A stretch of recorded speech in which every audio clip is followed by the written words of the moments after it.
mkono. Toa saluti ya heshima. Kwa muda ya wiki moja, wiki mbili tumekuwa na usalama mpaka hii town. Let us continue to work together. Wale washukiwa hawaomba wajisalimishe. There is no space for criminal activities any longer. That space is no longer there. If you are a criminal, reform. Kama una silaha mbaya, salimisha, rudisha kwa wenyewe.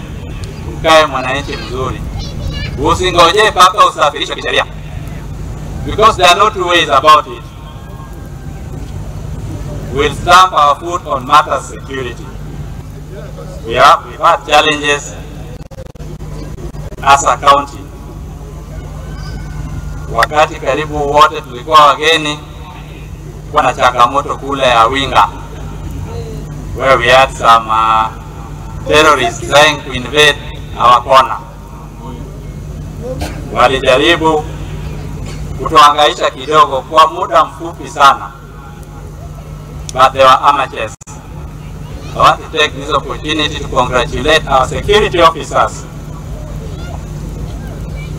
right from the police department, relevant agencies, our ngao on the ground, pamoja na wananchi. Kupitia ile ushirikiano wa karibu, tuliweza kushika wengine